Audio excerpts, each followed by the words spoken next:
kami Tuhan. Ini segenap hati kami Tuhan. Walaupun kami di rumah kami masing-masing Tuhan, tapi kami akan percaya Tuhan, kuasa lawatan-Mu, curahan Roh Kudus mengurapi kami dimanapun kami berada Tuhan Yesus. Bapa, saat pagi hari ini Tuhan, ini tubuh jiwa roh kami Tuhan, kami serahkan kepadamu Tuhan. Berkaryalah terus dalam kehidupan kami Tuhan. Kami mau ditinggikan Tuhan. Kami mau menyembah Tuhan saat pagi hari ini Bapa. Ini hati kami, ini hidup kami. Terima kasih Tuhan Yesus. Urapi kami Bapa. Urapi kami Tuhan. Setiap pujian penyembahan kami Tuhan. Kau yang mengurapi Bapa. Biarlah semuanya ini Tuhan hanya untuk hormat kemuliaan bagi nama-Mu saja Tuhan Yesus. Berbau harum di hadapan Tuhan. Kami ingin menyenangkan hati Tuhan saja.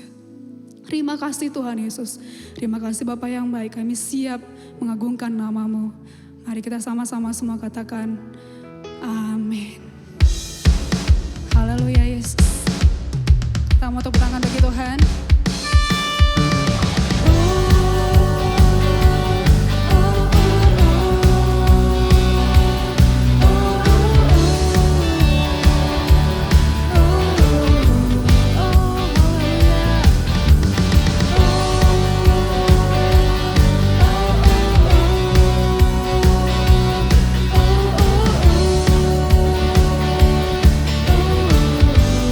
Tuhan menetapkan.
kita akan masuk.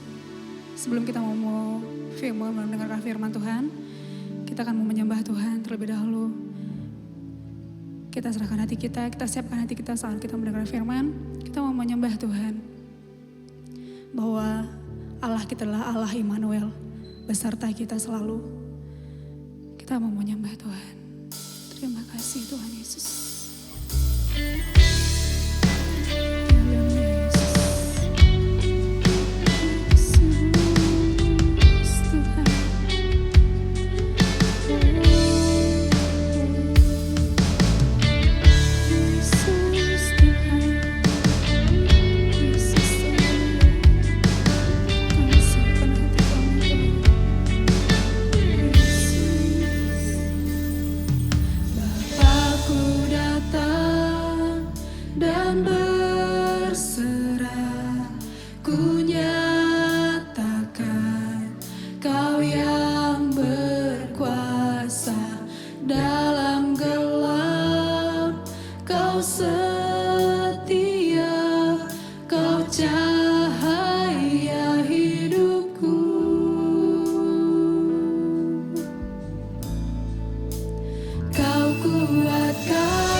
kasih setia-Mu Tuhan. Yesus, haleluya. Haleluya Tuhan Yesus.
Bersyukur punya Kau Tuhan. Kami bersyukur punya Kau seperti Kau Tuhan Yesus. Ini kami umat pilihan-Mu Tuhan. Kami siap dengarkan firman-Mu Tuhan. Urapi kami Tuhan Yesus. Urapi kami Tuhan. Saat kami mendengarkan firman-Mu Tuhan. Biar kami mengerti akan firman-Mu. Dan kami bisa melakukan firman-Mu. Ajari kami Tuhan. Ajari kami Yesus. Urapi kami Tuhan. Begitu juga dengan hamba-Mu yang menyampaikan firman saat pagi hari ini Tuhan Yesus. Kau yang mengurapi Bapa. Kau yang memberkati kehidupannya Tuhan Yesus. Melayakkan kehidupannya Tuhan. Terima kasih Bapa yang baik. Terima kasih Yesus. Kami mau duduk diam dengan firman-Mu Tuhan. Teruslah berkarya dalam hidup kami Tuhan. Teruslah Engkau mengurapi kehidupan kami Tuhan. Terima kasih Bapa yang baik. Terima kasih Yesus. Kami siap dengarkan firman-Mu. Ini kami Tuhan. Kami bukakan hati kami.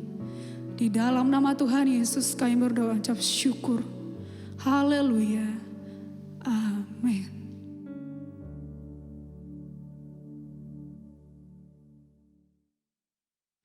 Shalom Bapak Ibu sekalian. Selamat bertemu kembali dalam ibadah di mana kita tidak ketemu muka dengan muka, tapi kita percaya hadirat Tuhan ada di tengah-tengah kita sekalian. Mari sebentar kita akan bersama-sama merenungkan firman Tuhan, dan tema yang diberikan pada saya adalah hidup intim atau karib dengan Tuhan. Saya ulang, hidup intim atau karib dengan Tuhan. Diambil dari Mazmur pasal 25 ayat yang ke-14. Demikian firman Tuhan. Tuhan bergaul karib dengan orang yang takut akan Dia, dan perjanjiannya diberitahukannya kepada mereka. Betapa senangnya kalau kita bisa bergaul karib dengan Tuhan. Jaminan-jaminan keindahan, berkat-berkat, pemeliharaan itu pasti kita alami. Saat kita bergaul karib dengan Tuhan, Dia akan menjadi pembela kita, akan menjadi penolong kita dalam keadaan kita menghadapi bahaya. Kalau kita baca dalam Mazmur pasal 91 ayat 14 dikatakan demikian, sungguh hidupnya melekat kepadaku, maka aku akan meluputkannya. Aku akan membentenginya sebab ia mengenal namaku. Jadi orang yang melekat, akrab, intim dengan Tuhan, dikatakan akan dilindunginya, dibentenginya, diluputkannya dari segala perkara. Dalam hal ini, pasal 91 antara lain berbicara tentang penyakit menular, penyakit sampar, ya, COVID-19 kalau kita sekarang. Tuhan akan menjadi penolong. Di samping itu, saudara, kalau kita intim dengan Tuhan, kita beruntung. Seperti Daud, dia sangat intim dengan Tuhan. Dia rindu untuk kerinduannya, untuk tiap hari boleh ada di rumah Tuhan, menikmati hadirat Tuhan, menikmati suasana sorga. Walaupun dia punya istana, maka saat dia berbuat dosa, maka belum sampai dia minta ampun dosanya, Nabi Nathan katakan, Tuhan sudah mengampuni dosamu. Sungguh beruntung orang yang hidupnya intim dengan Tuhan. Raja Hizkia sama saja, waktu sakit hampir mati, dalam kitab Yesaya dikatakan, Tuhan menambahkan usianya 15 tahun lagi. Betapa beruntungnya. Nah, saudara, sekarang bagaimanakah supaya kita bisa karib dengan Tuhan? Daud melukiskan rahasia atau kuncinya hidup karib dengan Tuhan. Dia tuliskan dalam Mazmur pasal yang pertama, ayat 1-3, yang demikian bunyi firman Tuhan. Mazmur pasal 1 ayat 1-3 dikatakan demikian. Berbahagialah orang yang tidak berjalan menurut nasihat orang fasik, tidak berdiri di jalan orang berdosa, dan yang tidak duduk dalam kumpulan pencemooh. Tapi yang kesukaannya ialah Taurat Tuhan, dan yang merenungkan Taurat itu siang dan malam. Ia seperti pohon yang ditanam di tepi aliran air, yang menghasilkan buahnya pada musimnya, dan yang tidak layu daunnya. Apa saja yang diperbuatnya berhasil. Ini dilukiskan oleh Daud. Berbahagialah dan apa saja yang dibuatnya berhasil. Ini sering dipegang sebagai kunci untuk hidup intim dengan Tuhan. Ayat-ayat ini sering disebutkan juga sebagai Lectio Divina atau bacaan ilahi. Dalam ayat yang kedua dikatakan demikian, saya ulangkan. Tetapi yang kesukaannya ialah Taurat Tuhan, dan yang merenungkan Taurat itu siang dan malam. Kesukaannya ialah Taurat Tuhan. Kalau ayatnya di sini katakan kesukaannya ialah Taurat Tuhan. Suka baca firman Tuhan, suka merenungkan firman Tuhan. Nah, saudara, tapi bukan hanya sampai di situ. Kita membaca, ada dua jenis orang. Membaca satu, terima sesuatu, yaitu inspirasi. Lalu hidupnya dipengaruhi oleh kata-kata itu berubah. Ada terjadi transformasi. Tapi ada orang yang sama sekali tidak terpengaruh. Umpamanya kalau kita baca Quran, ada yang baca buka halaman 1, halaman 2, halaman 3, ada tabrakan, ada apa Jakarta, sudah tidak ada pengaruhnya. Tapi ada kalanya orang baca, aduh, kebetulan dia mau ke Solo, di Quran disebut ada kecelakaan sehingga jalan Solo sebelah situ ditutup. Dia, oh kalau begitu aku akan ubah rencanaku lewat jalan itu, batal, aku akan lewat jalan lain.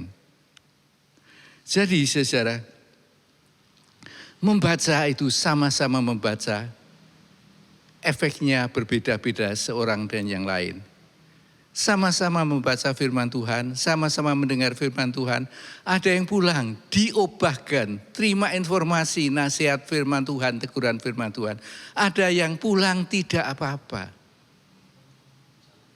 Nah di sini saudara, kalau kita membaca firman Tuhan, dibaca dengan cukup keluar suara sampai telinga mendengar atau syama istilahnya.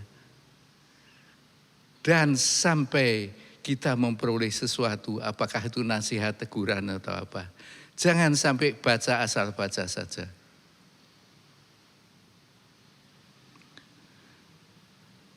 Firman Tuhan mengajarkan, saat kita mendengar firman Tuhan, seyogianya kita bertobat.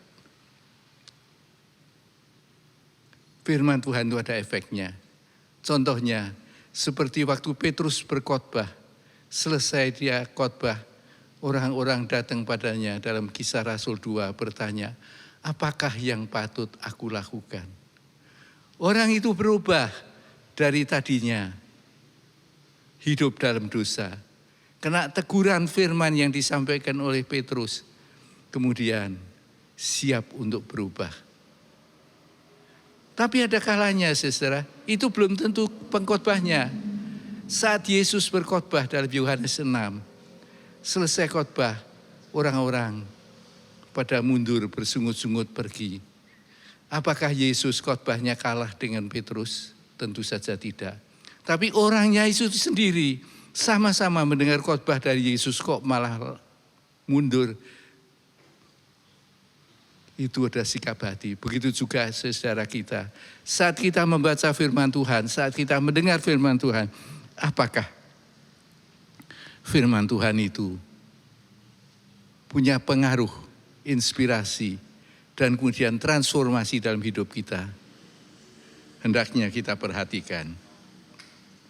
Yang kedua saudara, dari Lectio Divina ini, yaitu yang ke-1 tadi membaca atau syama.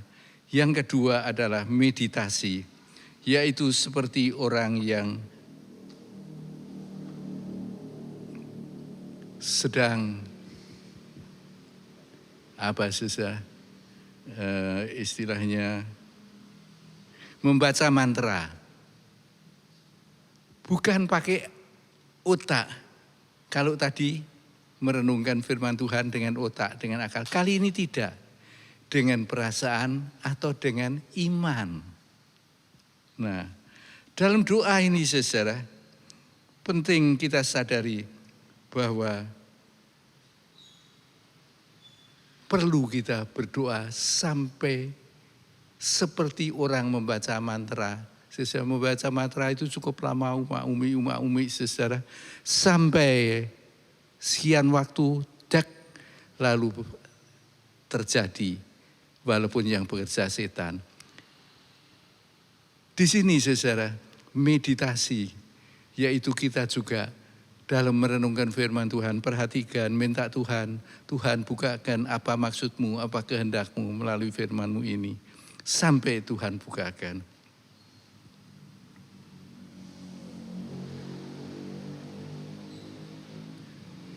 Kalau tidak, rugi kita sendiri. Tapi kalau itu terjadi, maka sebagai anak Tuhan, kita dengar firman Tuhan, lalu kita mengalami transformasi. Yang tadinya berbuat dosa, berhenti berbuat dosa. Setelah itu fase yang kedua tidak hanya berhenti berbuat dosa, bertanya pada Petrus atau pada pimpinan, lalu kita berjalan dalam jalan yang benar. Itu yang Tuhan kehendaki. Kalau toh itu berat, anak Tuhan harus siap untuk memaksakan diri walaupun itu berat. Bukankah Tuhan berkata, barang siapa mau mengikut aku harus pikul salib dan menyangkal diri. Memang tidak mudah untuk hidup intim dengan Tuhan, tapi berkatnya luar biasa. Yang ketiga saudara, dalam Lectio Divina ini, yaitu oratio atau doa. Tuhan berbicara pada kita melalui firman-Nya. Dan kita berbicara pada Tuhan melalui doa. Kita bisa mendengar suara Tuhan melalui firman-Nya yang dikerjakan oleh Roh Kudus, sehingga kita mengerti apa yang Tuhan kehendaki, apa yang Tuhan tegur dalam diri kita sekalian. Sedangkan kita berbicara pada Tuhan via doa. Biasanya dilakukan penyembahan, pujian, ucapan syukur, terima kasih, dan sebagainya, memuja, mempermuliakan Tuhan supaya hadiratnya bekerja.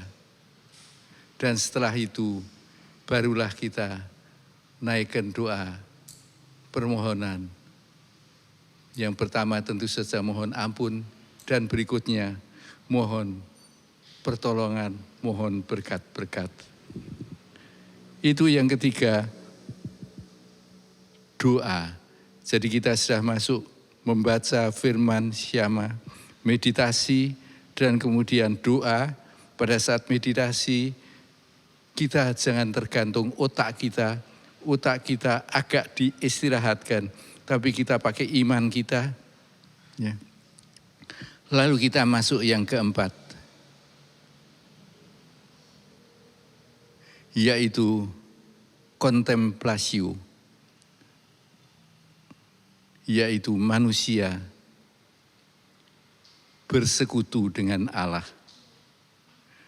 Kita dapat rasakan hadirat Tuhan. Kita dapat rasakan kehadirannya, baik melalui firman-Nya maupun melalui pertolongan yang dilakukan. Dalam ayat 3 dikatakan demikian, Mazmur 1 tadi. Ia seperti pohon yang ditanam di tepi aliran air. Berarti saudara, ini bersentuhan antara akar dengan aliran air. Ini yang Tuhan kehendaki. Dan firman Tuhan mengajarkan bahwa yang dimaksud dengan air itu adalah pimpinan kuasa Roh Kudus. Kalau kita baca di dalam Yohanes pasal yang ke-7, dikatakan demikian. Yohanes pasal yang ke-7, ayat 38 dan 39.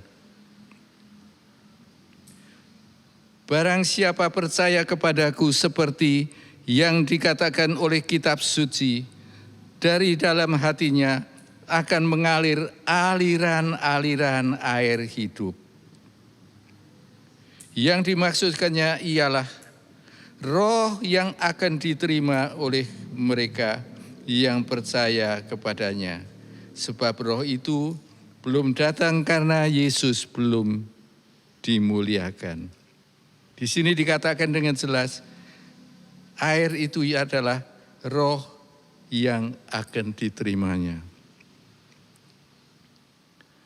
Saat kita seperti akar yang menempel pada aliran air, saat itu persekutuan dengan Yesus begitu indah, persekutuan dengan Tuhan begitu indah, maka apa yang terjadi? Roh itu akan bekerja dalam diri kita.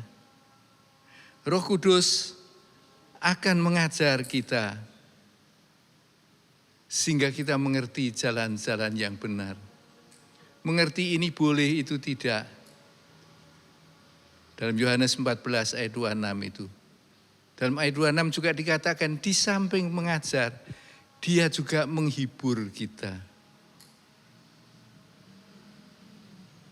Betapa indahnya kita intim dengan Tuhan. Tidak hanya itu.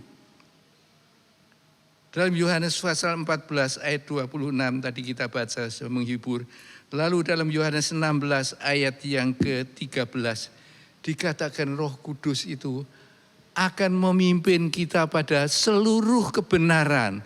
Jadi langkah-langkah kita tidak bakalan salah kalau dipimpin oleh Roh Kudus. Mungkin kelihatannya kok tidak sama keinginanku, kok jadinya begini. Tapi akhirnya pasti indah karena dipimpin oleh Roh Kudus. Juga Roh Kudus saat kita lemah, Dia akan menjadi kekuatan kita. Kisah Para Rasul 4 ayat 31. Dia menguatkan kita saat kita lemah. Betapa indahnya semuanya itu.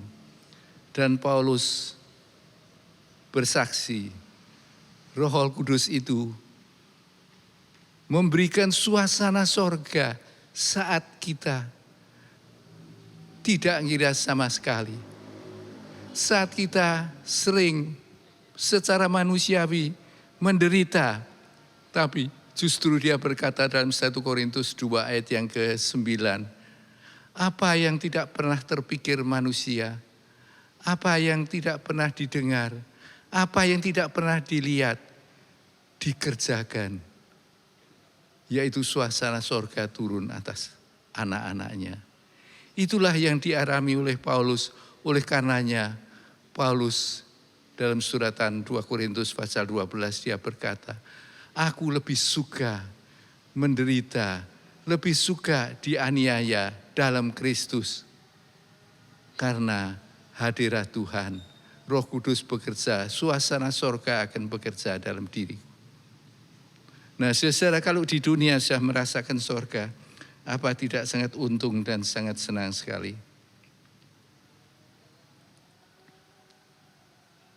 Jadi saudara, kalau kita sedang belajar tentang hidup intim dengan Tuhan, itu tidak berarti kita rajin ke gereja, rajin terlibat pelayanan. Itu baik, penuh tanggung jawab. Tapi bayangkan, Hofni Pinehas, anak hamba Tuhan, tinggal di gereja. Tapi belum ukurannya bahwa kalau tinggal di gereja pasti hidupnya kudus. Dia tidak. Yang lebih utama dan yang penting perlu kita sadari, untuk kita bisa merasakan hubungan yang intim dengan Tuhan, yaitu apabila kita punya tekad untuk mencintai Tuhan, siap berkorban. Seperti Maryam dan Marta. Marta nyalah-nyalahkan Maryam, ya sudahlah. Kelihatannya tidak cinta Yesus, tidak mau kangelan, orangnya malas, tapi dia tidak, dia milih yang benar. Menomorsatukan Tuhan dan firman-Nya. Dan pada saat suatu hari dia meminyaki kaki Yesus, Yudas menegur, tapi Yesus bilang apa? Maria telah lakukan untuk upacara penguburanku berapa hari lagi. Tidak ada yang tahu bahwa Yesus akan mati dan dikuburkan. Tapi Maria walaupun tidak tahu, tapi seakan-akan tahu dia melakukan hal yang indah. Maria telah lakukan hal yang terbaik. Cinta Tuhan. Siap untuk pikul salib. Artinya menderita demi nama Yesus. Ini tidak enak, tapi harus saya sampaikan.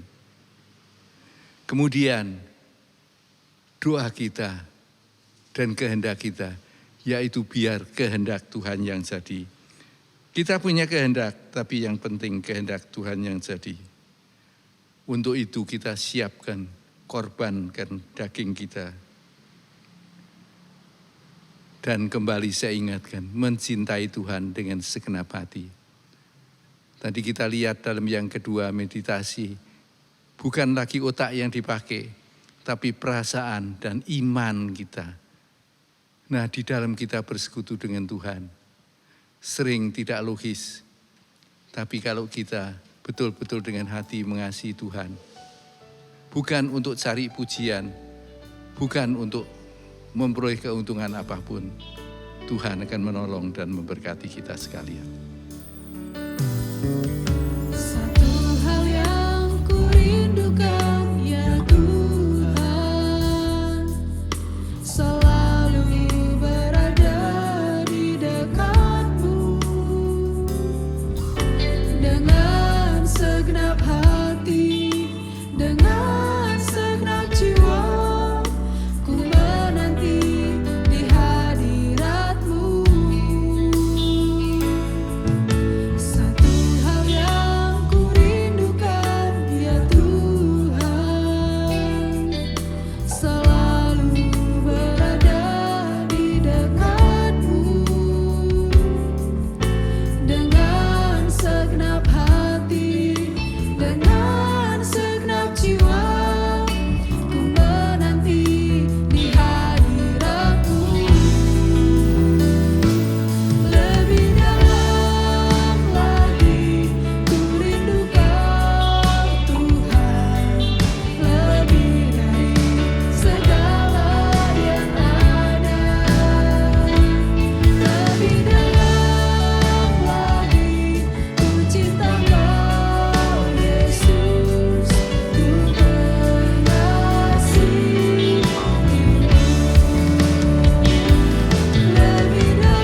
Mari saudara, kiranya firman Tuhan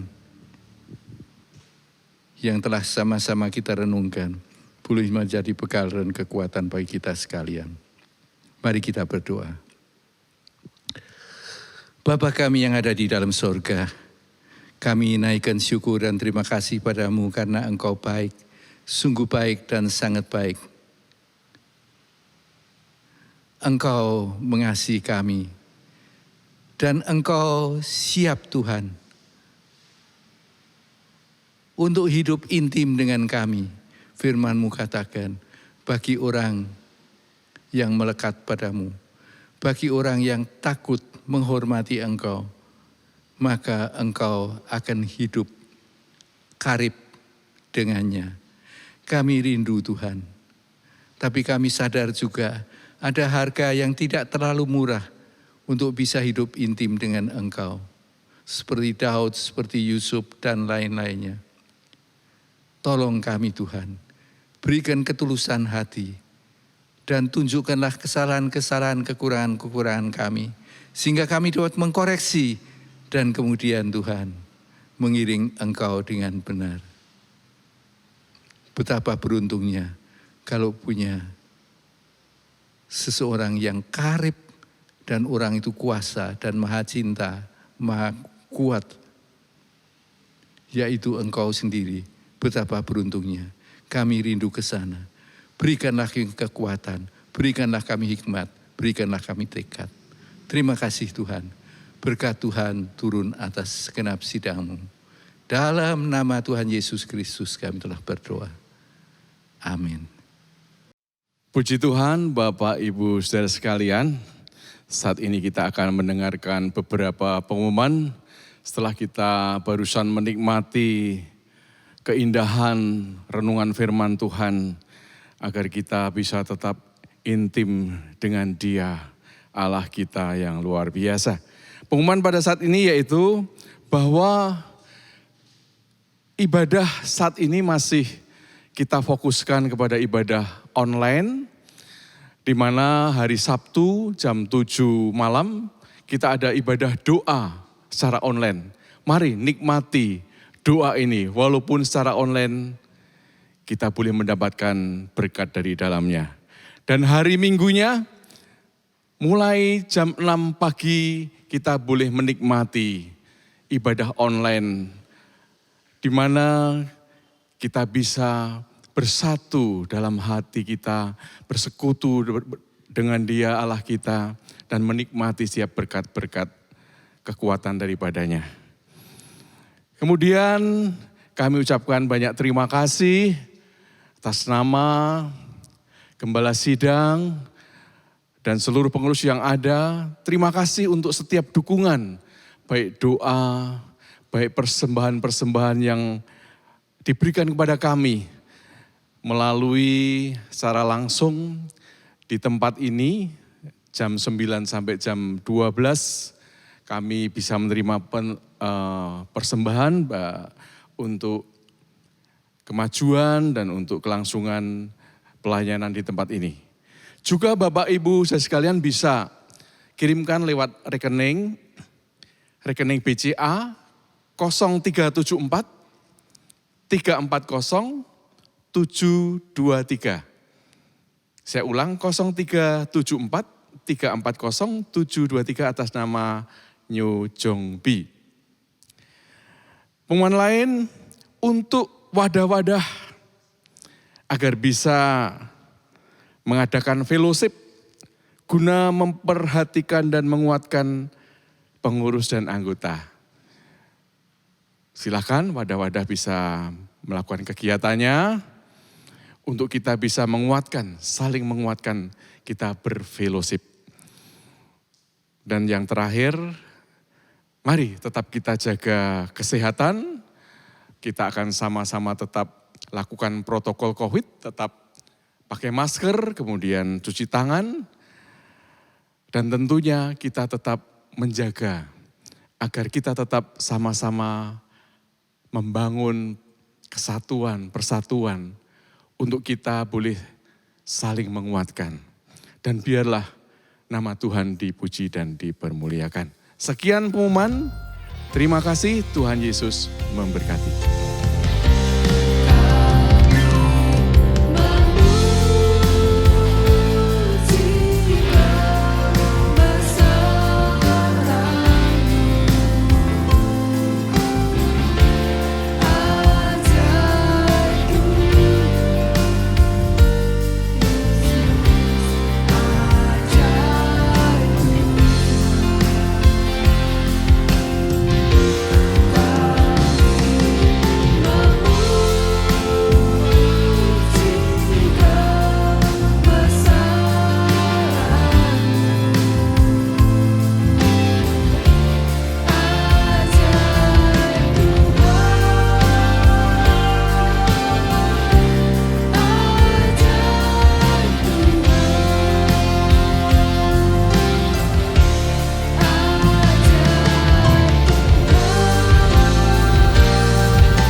Dan mari ya saudara, kita bersama-sama akan mengakhiri ibadah ini.